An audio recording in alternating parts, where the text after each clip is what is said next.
Good morning everyone. This is Aarti ma'am. Welcome back to the chapter number 4, heat. In the last video we have studied about definition of heat, temperature and clinical thermometer. Today we will study about laboratory thermometer and how it works. So first of all we will see its detailed structure. So students, this is a laboratory thermometer. It is longer and narrower than clinical thermometer, and it is made up of a thick glass tube we called as stem, and this stem is consist of a very fine capillary tube. You can see here it is a capillary tube, and at the lower side this capillary tube is converted into a glass bulb filled with mercury. Mercury is a very shiny metal. Generally metals are hard, but this mercury is liquid at room temperature, and from the upper side it is sealed, and it also has a scale which ranges from -10 degrees Celsius to 110 degrees Celsius.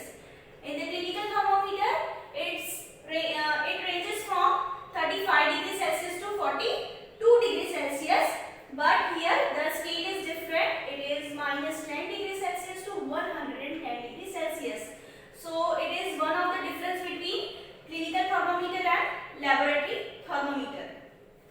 And when it comes in the contact with hot body, its level of this mercury level will rise up in the capillary tube, and when it comes in the with the contact of cold water or cold object, so its level of mercury will fall down. So now we will see how it works with the help of an activity.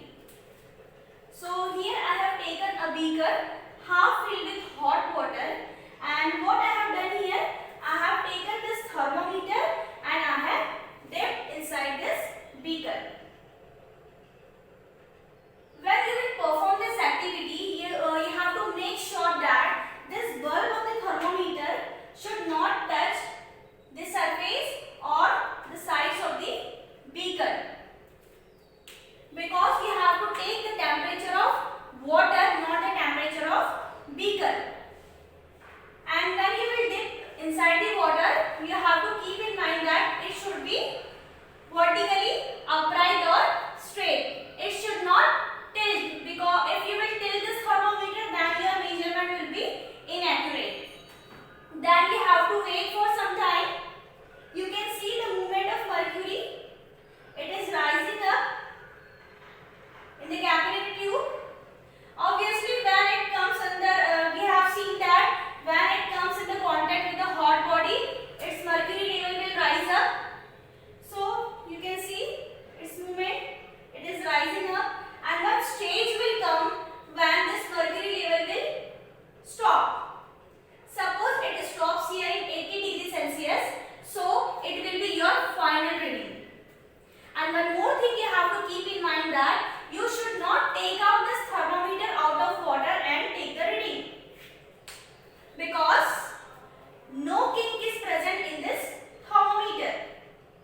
As we have seen in clinical thermometer, kink is present to prevent a backflow of mercury, but here kink is not present. So while performing this activity, you have to keep these all points in mind. You can take the screenshot of these all points. So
laboratory thermometer. So it is about clinical thermometer and it is laboratory thermometer.